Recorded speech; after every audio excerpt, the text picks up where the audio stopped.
Devakshar, and to the next episode of Swami Shivananda Vani. So today Mahapurush Maharaj is going to discuss, or he's going to just speak out about his vision of Swami Vivekananda as Shiva. So let's see what he has to say. The place is Belur Math. In the morning, when most of the inmates of the monastery had left after making their obeisance to Mahapurushji, a monk told him of the restlessness of his mind and the consequent dejection. He imploringly moved Mahapurushji, who said, "Why should you be afraid, my son?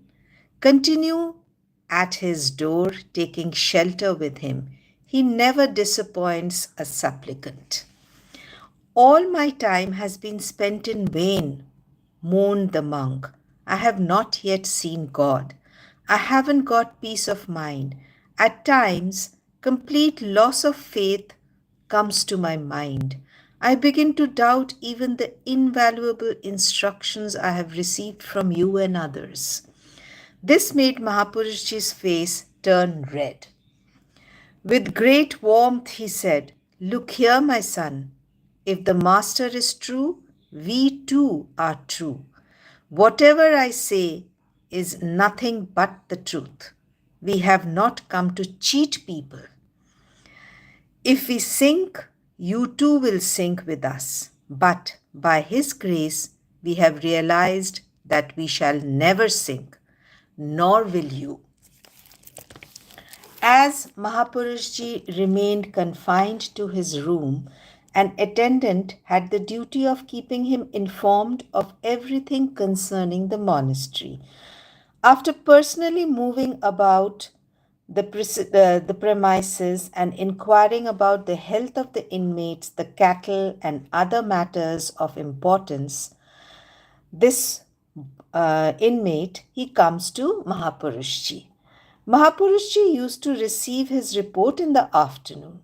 One day, when the attendant came to him with the report, he found him seated alone.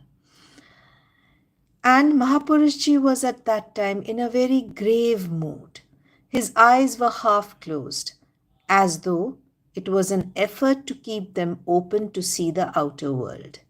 Even though the attendant stood in front of him, he did not make the usual inquiry. It seemed as if he was not aware of his presence. Noticing him in such an abstract mood, the attendant moved aside. After a long interval had passed thus, when Mahapurushji began casting his look around, the attendant moved in front of him and began giving the report as usual. Then Mahapurushji said, "Look here, this world has no existence for me at all. Brahman alone exists. It is only for the sake of keeping the mind on the normal plane that I talk and inquire about things." With this, he resumed his former mood and did not care to hear any report that day. One day, he told us of a vision he had about Swamiji, that is, Swami Vivekananda, when living with the master at Kashipur Garden House. Well, a very strange phenomena occurred while living with Swamiji at the garden house. He related, "In those days, we all slept together side by side in a room downstairs, for we had not enough bedding worth mentioning. We had a big mosquito curtain which we put up, and all took shelter under it. One night, I slept near Swamiji. There was Shashi Maharaj, that is Swami Ramakrishna, and some others as well. Suddenly, I woke up to find the inside of the whole curtain flooded with brilliant light. Swamiji had been by my side, but now I could not find him there. Instead, there slept a number of Shivas, all of the age of 7 or 8 years, without clothes and white in color, and their heads covered with matted hair. It was a light emanating from their bodies that lit up the place. As I looked on, I was dumbfounded at the sight. I could not understand anything at first. I thought it was an hallucination. So I rubbed my eyes again and looked at it. There slept the Shivas, sure enough, just as before. So I was in a fix and sat up with wonder. I did not lie down again. Besides, I was afraid that I might touch them with my feet unconsciously during my sleep. So I spent the whole night in meditation. When the day dawned, I found Swamiji sleeping just as before.